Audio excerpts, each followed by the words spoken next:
Hello everyone, welcome to the exam bite. Exam bite के इस YouTube channel पर मैं प्रवीण सिंह आप सभी का बहुत बहुत स्वागत करता हूं।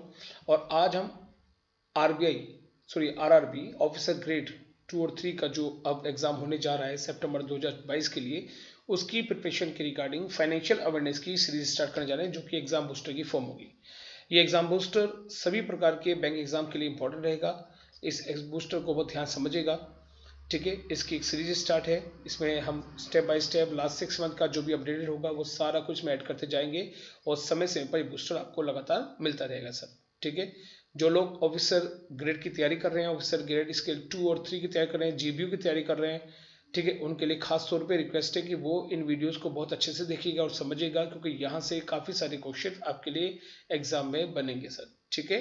तो सेशन को हम स्टार्ट करेंगे, लेकिन जो लोग पहली बार चैनल पर आए हैं उनसे रिक्वेस्ट है कि चैनल को लाइक जरूर करें, सब्सक्राइब करें और बेल आइकन दबाना ना भूलें सर। सेशन को स्टार्ट करते हैं। और हाँ, नीचे डिस्क्रिप्शन में एक लिंक दिया गया है, जो लोग इंटरेस्टेड हैं कि वो अपना पर्सनल कोर्स यानी कि क्रैश कोर्स या फुल टाइम कोर्सेज करना चाहते हैं सिर्फ बैंकिंग और जीएस का, तो उस केस में वो उसको लिंक को भर सकते हैं और उस लिंक के यहाँ पर हम आपसे कांटेक्ट करेंगे और आपको बैचेस का टाइम बताएंगे और उसके हिसाब से आपको कोर्सेज वगैरह यहाँ पर प्रोवाइड किए जाएंगे सर, ठीक है। अभी हमारा सक्सेसफुली एक बैच चल रहा है सर, जो कि बैंक के रिगार्डिंग है। उसमें बैंक पीओ और क्लर्क की जो प्रिपरेशन है ऑनलाइन वो हम करवा रहे हैं, और इसी प्रकार से आरआरबी ऑफिसर ग्रेड का जो बैचेस है उसको जल्द स्टार्ट करने जा रहे हैं, 1 अप्रैल से स्टार्ट करने जा रहे हैं। तो आप लोग जो इंटरेस्टेड है नीचे डिस्क्रिप्शन दिए गए लिंक पर क्लिक करके उसे फिल कर सकते हैं। तो सबसे पहले आपकी स्क्रीन पर जो क्वेश्चन नंबर 1 आ रहा है वो आ रहा है कि which financial company has partner with international air transport association IATA to launch the IATA पे payment platform for the airlines industry in India.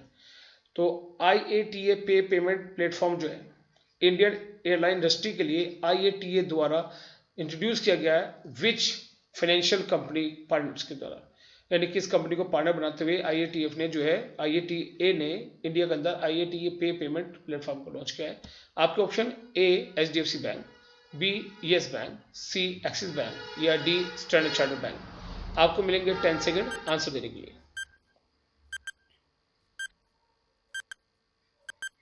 सही आंसर स्टैंडर्ड चार्टर्ड। तो ध्यान रखिएगा सर, 5 सेकंड का समय मिलेगा आपके लिए, 5 सेकंड में ही हम इसका आंसर देंगे सर, ठीक है। हम 10 सेकंड नहीं लेंगे इसके अंदर से, ठीक है।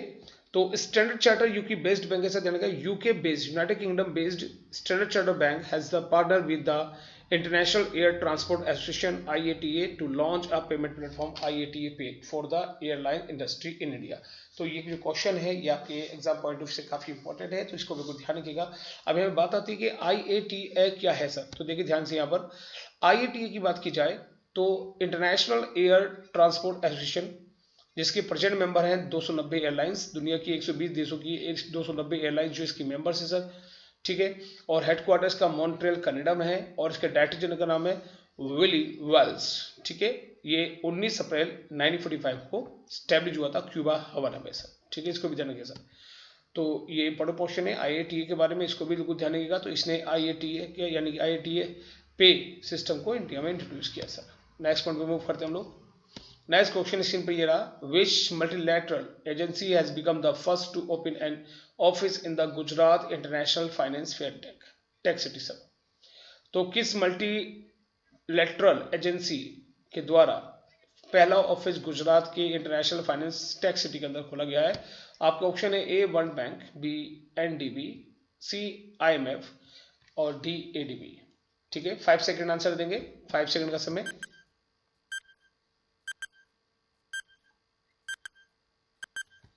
सही answer NDB is a right answer.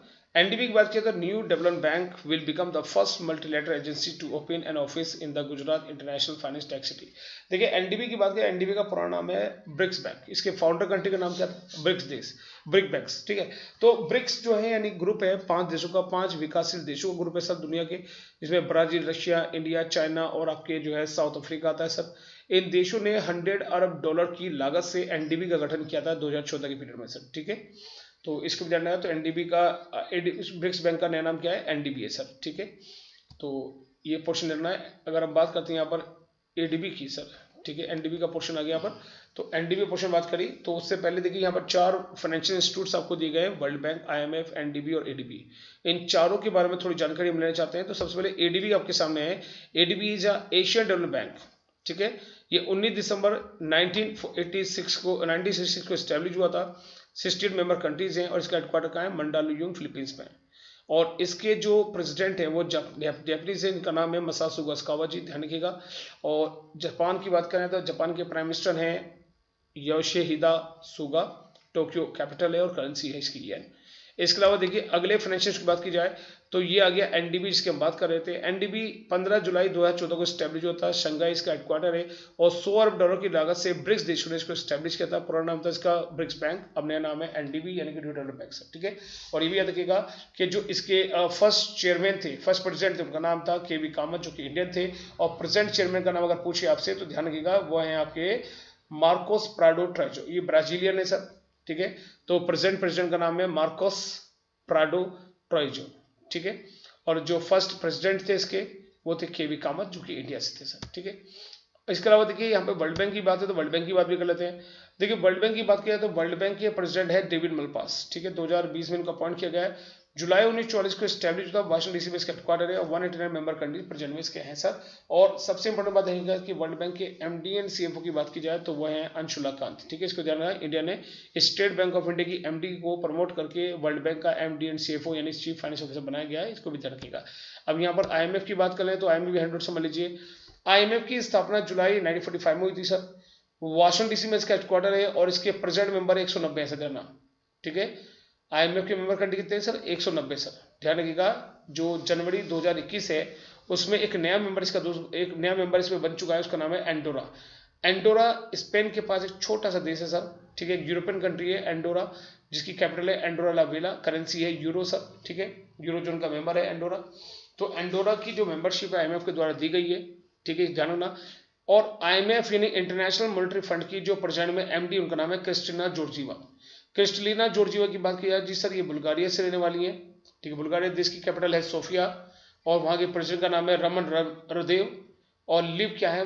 Bulgaria की करेंसी है। और ये भी याद रखना, बुल्गारिया की जो नेशनल गेम है उसका नाम है आपका वेट लिफ्टिंग, ठीक है, ध्यान, वेट लिफ्टिंग वहां का नेशनल गेम है सर। इसके अलावा देखिए लेटेस्ट जो अपॉइंटमेंट हुआ है चीफ इकोनॉमिस्ट के रूप में, वो उनका नाम है, ठीक है, इनका नाम है पियरे ओलिवियर गोरिंचेस, ठीक है, ध्यान रखना, गुरिंच, ठीक है। तो उनका ध्यान, गुरिंच जो है पियरे ओलिवियर गुरिंच जो है प्रेजेंट में चीफ इकोनॉमिस्ट अपॉइंट किए गए हैं, ठीक है। गीता गोपीनाथ जी जो थी वो उनकी जगह पर चीफ इकोनॉमिस्ट आए हैं पियरे ओलिवियर गुरिंच। और गीता गोपीनाथ प्रेजेंट में आईएमएफ की कौन बन चुकी हैं? First deputy MD of IMF appoint की गई है गीता गोपीनाथ, उनको प्रमोट कर दिया गया है सर, तो इसको भी ध्यान रखना। तो यहाँ पर कुछ इंपोर्टेंट जानकारी हमने ली इसके रिगार्डिंग। तो यहाँ क्वेश्चन का आंसर था हमारा एनडीबी, इसको ध्यान रखिए सर। नेक्स्ट क्वेश्चन आपकी स्क्रीन पर ये रहा। RBI has made it mandatory to implement the Core Financial Services Solution यानी CFSS by September 30, 2025 by the all NBFC middle and upper layers which has how many fixed point service delivery units, ठीक है। तो 30 सितंबर 2025 तक CFSS के कितने fix point service delivery units होंगे जो NBFC middle and upper layers को जो है फॉलो करने, इंप्लीमेंट करने पड़ेंगे 2025 तक हर हाल में सर। 1 अक्टूबर 2022 से स्टार्ट किए गए और इनको हर हाल में जो है 30 सितंबर 2025 तक इसको फॉलो कर लेना है। ऑप्शन ए 10, बी 15, सी 5 या डी 20। 5 सेकंड में आंसर मिलेगा।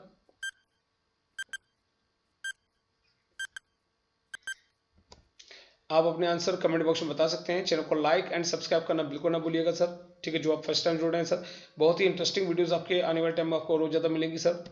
तो यहाँ सही आंसर है 10। देखिए RBI has mandated NBFC middle and upper layers with 10 और more fixed point service delivery unit as on 1 October 2020 to implement core financial service solution latest by September 30, 2025। तो ये क्वेश्चन काफी इंपॉर्टेंट है ऑफिसर ग्रेड एग्जाम के regarding भी और किसी भी कॉम्पिटिटिव एग्जाम के लिए यहाँ से क्वेश्चन एग्जाम में बन सकता है सर, ठीक है, ध्यान रखिएगा। चैनल को लाइक जरूर करें सर, और चैनल को लाइक करें, सब्सक्राइब करें और अपना बेल आइकन दबाना ना भूलें, ठीक है। आपका लाइक सब्सक्राइब जो है हमारा हौसला बढ़ाता है और नई नई वीडियोज बनाने के लिए प्रेरित करता है सर, ठीक है। तो नेक्स्ट क्वेश्चन आपकी स्क्रीन पर ये रहा। Name the MD and CEO of the IDBI Bank whose reappointed to the post has been appointed by the RBI। तो RBI ने रीअपॉइंट करने के लिए अप्रूवल दे दिया है IDBI बैंक के MD एंड CEO को, ये दोबारा से उनको अपॉइंट किया जा रहा है। उनका नाम क्या है सर? तो ए जतिन शंकर नाम है उनका, या बी राकेश कमला नाम है, या सामत कटपालिया नाम है, या डी संदीप बख्शी नाम है। 5 सेकेंड, उसका answer.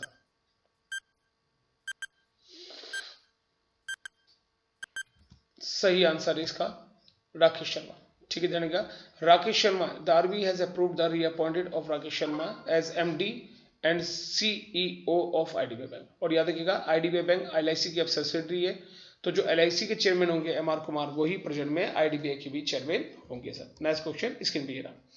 Which bank has in news for rising rupees 550 crore for the Central Bank of Singapore, Government of Singapore and other mutual fund companies? तो सिंगापुर में bank of Singapore, government of Singapore और other mutual fund company के माध्यम से किस bank के द्वारा 550 करोड़ रुपए राइज करके चर्चाओं में आ गया, न्यूज में आ गया सर? तो उसका नाम बात करें, A ICI bank, B Indian bank, C Equitas small finance bank, या D HDFC bank. 5 second answer के लिए। सही answer Equitas small finance bank, बिल्कुल ध्यान रखिए सर। देखिए, Equitas small finance bank has raise rupees 550 crore in total from the government of Singapore, Singapore central bank and a host of the local mutual fund in the qualified institutional placement of Equitas. ठीक है, तो ये भी काफी important question है, इसको बिल्कुल ध्यान रखिएगा। और आप कमेंट बॉक्स में मुझे बताइए कि इक्विटास स्मॉल फाइनेंस बैंक के प्रेजेंट में जो एमडी एंड सीईओ हैं उनका नाम क्या है सर, और इसकी टैगलाइन क्या है सर? कमेंट बॉक्स में देखते हैं कौन इसका आंसर देता है। ठीक है, नेक्स्ट क्वेश्चन आपकी स्क्रीन पर ये रहा। Which bank has partnered with Assam Rifle to provide Central Force salary package to all personnel of the forces? ठीक है, तो किस बैंक के द्वारा जो पार्टनरशिप की गई है असम राइफल के द्वारा ताकि असम राइफल के जो जवान हैं उनको सैलरी वगैरह उसमें दी जा सके, सैलरी पैकेज के लिए? A bank of Baroda, B bank of India, C state bank of India, या डी पीएनबी। 5 सेकेंड आंसर के लिए।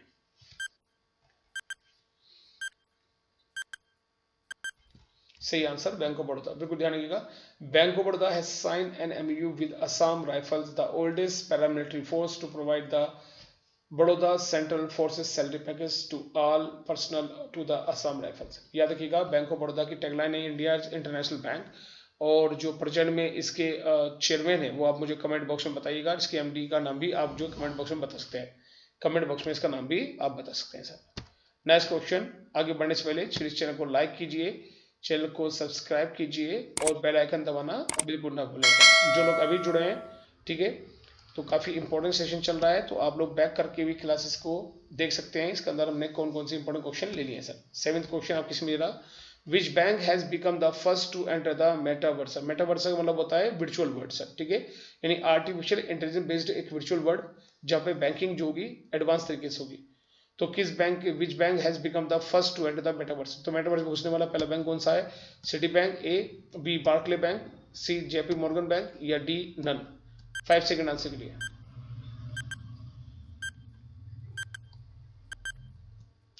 सही answer JP Morgan, New York based. JP Morgan announced that it has become the first bank to enter the metaverse. It has opened a launch in Decentraland, ध्यान रखना Decentraland है, and virtual world based on the blockchain technology. तो blockchain technology का एक virtual world है sir, ध्यान रखना। तो जेपी मॉर्गन जो कि एक इन्वेस्टमेंट कंपनी है सर, ठीक है, इसके अपने चॉइस बैंक भी चल रहा है सर, काफी सारी चीज चलती है, न्यूयॉर्क बेस्ड कंपनी है सर ये जेपी मॉर्गन। तो इसने जो है सबसे पहले मेटावर्स में एंट्री की है सर। ठीक है, तो इसको भी ध्यान रखना। नेक्स्ट क्वेश्चन स्क्रीन पर ये रहा। Which bank has acquired the highest stake of Indian Debt Resolution Company Limited? तो डेब्ट रिजोल्यूशन कंपनी लिमिटेड की अगर बात की जाए तो इसमें जो हाईएस्ट स्टेक परचेज किए हैं किस बैंक के द्वारा? A bank of Baroda, B PNB, C central bank of India, eastern Canara bank, माफ कीजिएगा, और D a state bank of India. 5 second answer के लिए। सही आंसर कैनरा बैंक, एकदम सही आंसर है। जानना, Canara bank has acquired the highest stake 14.90 in Indian डेब्ट रिजोल्यूशन कंपनी लिमिटेड। ध्यान रखिएगा, आप कमेंट बॉक्स में देख सकते हैं, लिख सकते हैं इसके बारे में कि कैनरा बैंक के प्रेजेंट में जो एमडी एंड सीईओ हैं सर उनका नाम क्या है और इसकी टैगलाइन क्या है सर। ठीक है, इसकी टैगलाइन और एमडी का नाम कैनरा बैंक का आप जो है कमेंट बॉक्स में लिखकर बताएंगे सर। चैनल को लाइक एंड सब्सक्राइब करना बिल्कुल ना भूलिएगा, अपने दोस्तों में शेयर कीजिए। ये फाइनेंशियल अवेयरनेस का पार्ट है बैंक एग्जाम बूस्टर पर, एग्जाम बाइट के ऊपर, जो आपके लिए काफी इंपॉर्टेंट होने वाला है सर। अगला देखिए, जो स्पेशली अभी हाल ही में फरवरी में 2022 में 2021 के अवार्ड बांटे गए हैं, IBA 17th annual banking technology award 2021। तो इस अवार्ड के बाद क्या, इसमें सबसे अवार्ड जीते हैं, सबसे ज्यादा अवार्ड साउथ इंडियन बैंक जीते सर। ध्यान, साउथ इंडियन बैंक एक स्मॉल कैटेगरी का बैंक हैगा, जो कि प्राइवेट बैंक है सर, और साउथ इंडियन बैंक ने टोटल 6 अवार्ड जीते हैं इस कैटेगरी में। IBA का मतलब होता है इंडियन बैंक एसोसिएशन का 17वां annual banking technology award 2021 sir. ठीक है, अब इसके बात की जाए तो पिछले वर्ष की आपके परफॉर्मेंस के आधार पर इस साल ये अवार्ड दिए गए हैं। तो देखिए, पहला कैटेगरी आती है best technology bank of the year award. तो best technology bank of the year award की बात की जाए तो इसमें लार्ज बैंक सेगमेंट में दिया गया है बैंक ऑफ बड़ौदा का अवार्ड ये, और स्मॉल बैंक सेगमेंट में ये मिला है साउथ इंडियन बैंक को। दोनों पॉइंट जाने ना, best technology bank of the year award इसके अंदर 17 एनुअल बैंकिंग टेक्नोलॉजी के अंदर बात की जाए IBA के, तो इसमें लार्ज सेगमेंट में bank of Baroda, small segment में साउथ इंडियन बैंक को मिला है। फॉरेन बैंक कैटेगरी में सिटी बैंक है, और RRB कैटेगरी में बड़ौदा राजस्थान क्षेत्रीय ग्रामीण बैंक है, इसको ध्यान रखना। तो best technology bank of the year award जो है इन 4 कैटेगरी में इन बैंकों को दिया गया है, इसको ध्यान रखना। ठीक है सर, जो लोग अभी जुड़े हैं चैनल को, प्लीज चैनल को लाइक करें, सब्सक्राइब करें और बेल आइकन दबाना ना भूलें। नेक्स्ट कैटेगरी अवार्ड देखते हैं, best digital financial inclusion initiative की बात की जाए तो इस कैटेगरी में लार्ज बैंक कैटेगरी में स्टेट बैंक का अवार्ड मिला है, और स्मॉल बैंक कैटेगरी में the Jammu and Kashmir bank के लिए। RRB कैटेगरी में बड़ौदा राजस्थान क्षेत्रीय ग्रामीण बैंक को अवार्ड दिया गया है, जबकि ये 3 इंपॉर्टेंट अवार्ड्स हैं जो कि डिजिटल फाइनेंशियल इंक्लूजन इनिशिएटिव में दिए गए हैं sir. Best payment initiative award की बात की जाए तो देखिए, पब्लिश्ड बैंक में state bank of India, private bank में ICICI बैंक को दिया गया अवार्ड है। 2 इंपॉर्टेंट अवार्ड है सर। बेस्ट पेमेंट इनिशिएटिव के अंदर अगर बात करते हैं पेमेंट का जो बेहतर परफॉर्मेंस किया है पे लेन देन में, जिसके सबसे ज्यादा भरोसा किया लोगों ने, तो वो है आपके पब्लिक बैंक में स्टेट बैंक ऑफ इंडिया और प्राइवेट बैंक में ICICI बैंक। अब देखिए, बेस्ट फिनटेक एडॉप्शन, तो फिनटेक एडॉप्शन कैटेगरी में अगर बात करें तो सबसे बढ़िया अवार्ड लार्ज कैटेगरी में ICICI बैंक को, मीडियम कैटेगरी में फेडरल बैंक को, स्मॉल कैटेगरी में द साउथ इंडियन बैंक को, और RRB कैटेगरी में बड़ौदा राजस्थान क्षेत्रीय ग्रामीण बैंक को ये अवार्ड दिया गया है। ठीक है, तो सारे अवार्ड बहुत इंपॉर्टेंट है, इन कैटेगरी के साथ आपको ध्यान रखना है इसके लिए सर। नेक्स्ट है best use of artificial intelligence and machine learning technology and data category में अवार्ड किसको दिया गया है, तो लार्ज बैंक में ICICI बैंक को, स्मॉल बैंक में द साउथ इंडियन बैंक, और RRB कैटेगरी बात करें तो तेलंगाना ग्रामीण बैंक की बात कर सकते हैं, इनको अवार्ड दिया गया है सर। इसी प्रकार best IT risk and cyber security initiative के अंदर बात करें तो लार्ज बैंक में यूनियन बैंक ऑफ इंडिया, ठीक है, मीडियम कैटेगरी में येस बैंक, और स्मॉल बैंक में जो है साउथ इंडियन बैंक। इसी प्रकार फॉरेन बैंक में द HSBC बैंक यानी Hong Kong and Shanghai banking corporation, जिसका हेडक्वार्टर UK में, ध्यान रखिएगा सर। और RRB कैटेगरी में फिर से बड़ौदा राजस्थान क्षेत्रीय ग्रामीण बैंक है, और कोऑपरेटिव बैंक कैटेगरी में द सरस्वत कोऑपरेटिव बैंक है सर, इसको भी ध्यान रखना। और स्मॉल बैंक या small finance bank, payment bank की बात की जाए तो उसमें है उज्जीवन स्मॉल फाइनेंस बैंक, इनको ये अवार्ड दिया गया सर।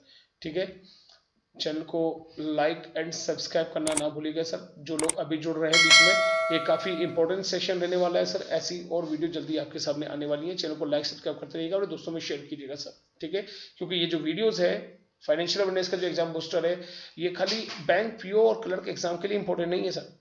ये ऑफिसर ग्रेड के सभी प्रकार के एग्जाम, चाहे GB हो, चाहे CBO हो, चाहे ऑफिसर ग्रेड 2 और 3 के स्केल का एग्जाम हो, उन सब के लिए काफ़ी इंपॉर्टेंट सेशन होने वाला है सर।